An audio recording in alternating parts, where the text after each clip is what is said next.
When the storm hit, both our cars were totally underwater. In a world where both of our cars were totally underwater. With Geico, we had our check in 2 days. Payback. This time, it's for real. Geico. Real service, real savings. You're listening to Esquire Magazine.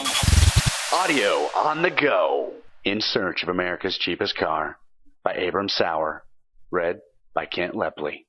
In search of America's cheapest car, with gas prices surging and tax returns returning, one man answers the question you're afraid to ask. How much machine can you really get for $600 these days? The average tax return here in Wisconsin, land of the broke and home of the brave, is about $600, which can get you a nice new flat screen, or an iPad, or a 700 square inch 4-burner steamer meets the pan meat emulating barbecue limousine. But what if your kid's turning 16 and he needs, an actual automobile? Can $600 still buy a car in our post-recession, but everything still kind of sucks? $4 a gallon is coming back times? And if so, can you actually drive the damn thing? These are important questions, but ask a car dealer any of them and they'll laugh you off the lot. One guy who specializes in low-cost used cars told me there's no such thing as a $600 car. Anything retailing for that much, he reasoned, would require at least that much again in repairs.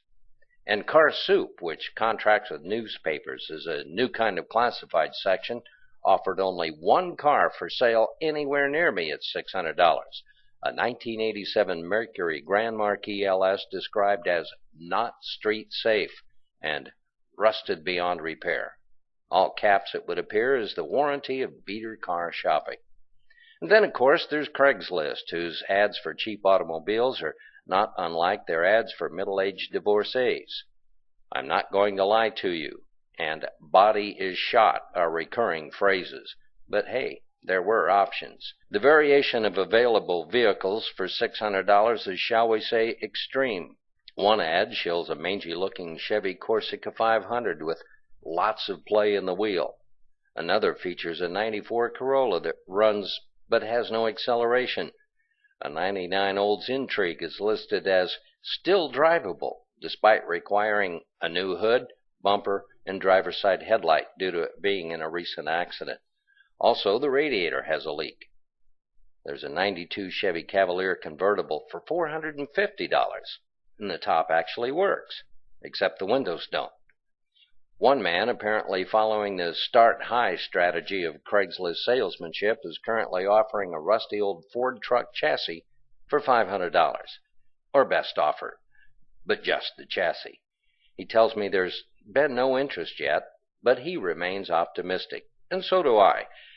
Enough for a couple of test drives at least, because a man has to blow his tax return somewhere. Why anyone would want to drive a car named after what aliens do to human rectums is beyond me. Just imagine saying it to your date, or your son to his. Yes, I'll pick you up at 8. I'll be the one with the probe. And yet, here I am in what Ford once saw as a potential replacement for the Mustang, which might have been an indicator of that whole temporary bankruptcy thing coming some 20 years later. All of which didn't go unnoticed at the time. A June 1988 Boston Globe headline reads, "Ford Probe. Once you get past the name, it's a great automobile." And it was, even if it was a little too futuristic and expensive to nab a mainstream audience in the States. By '97, the Probe was the worst-selling model of the year. Not that the Probe has aged all that well. Aside from the mechanical problems, its bumper stickers, George W. Bush and the best parent is both parents, were matched by 2 spare-tire donuts up front. Turns out, though, the '93 Probe was a second-generation model and more Mazda than Ford, and with a light frame and 4 inches added to the wheelbase, more dirt track than work and back, which makes it popular with racers today, at least according to one Mr. Arvin, who appears to have come to Wisconsin with his mullet and his gold chains from an alternate reality where Talladega Nights was a documentary and not a Will Ferrell movie. Arvin says he bought the car for $300 to fix up for his teenager to race, but that his son then developed an interest in racing lawnmowers instead. Hence the mismatched headlights and a window replaced with duct tape and plastic. Sad as it is to say, you can't pick anyone up at 8 with duct tape on your window anymore. If the Probe in its heyday was a statement of individuality, then the Lumina was probably the opposite of that. Throughout the 90s, GM made a ton of them, coupes, sedans, and minivans all under the Lumina tag, in a manufacturing decision that pretty much says, this car is for people who need a car, which sounds pretty perfect to me.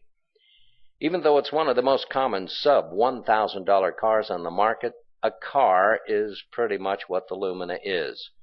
Even the Craigslist posting for the Lumina was the shortest of any I investigated.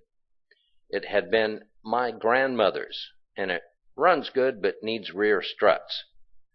But seeing how a strut is a fundamental part that forces the wheel to maintain contact with the road, that's a pretty big but. It looked pretty good though. No rust, no spots, nice blue paint job. Probably even a wash sometime in the last year. Probably better than any of the cars I almost bought. And did Jeff Gordon really place fourth at Daytona in one of these things? Sitting in the Lumina amidst what I can only call that really cheap car smell, and which I can best approximate to a recently cleaned swamp animal trap that also hung in a tobacco shed, it's nearly impossible to believe. But do enough car shopping for a cheap car, a really cheap car, and you'll discover the inverse relationship between what a car looks like and how safe it is to drive, between impossible stamina and the realities of modern technology. Sometimes a car is only a car for so long. I feel like an ogre inside a pregnant roller skate sitting in this thing. But if your tax return needs to buy a car and 2 weeks' worth of gas, this thing is your ticket. The '88 Festiva had an EPA-rated MPG of 38 in the city, but most Festiva owners today boast something closer to 45 or better. And considering gas prices are above $3.50 a gallon in all but one state, you might consider being an ogre for that. Now, even brand new out of the box, the Festiva was neither feature-rich. Car and Driver's Review noted that it was remarkably well outfitted because it included an AM/FM stereo radio with a clock, nor a relative pleasure on the road. And hate to say it, but the Festiva's suspension hasn't exactly gotten smoother in the 4 subsequent presidential administrations. It's a little like driving a vibrator. You feel every piece of gravel, every crack. And it's not bone-shaking so much as potentially bone-destroying. The '88 Festiva received one of the NHTSA's worst-ever ratings for passenger head injuries. Still, you gotta love when a speedometer maxes out at 85 on top of tires approximate size of the new F-150's steering wheel. It sounds like a party, looks like a land monster, and ends up, not unlike most 20-year-old pieces of machinery that ought to sell for twice as much, somewhere on the upside of disappointing. If you're a parent shopping for your kid's first car on your tax return, well, get a bigger tax return. Or wait till graduation or something. Because my kid is 2, I'd feel safer putting her behind some Power Wheels, only $70 on Craigslist, than strapping her into the car seat with one of these things.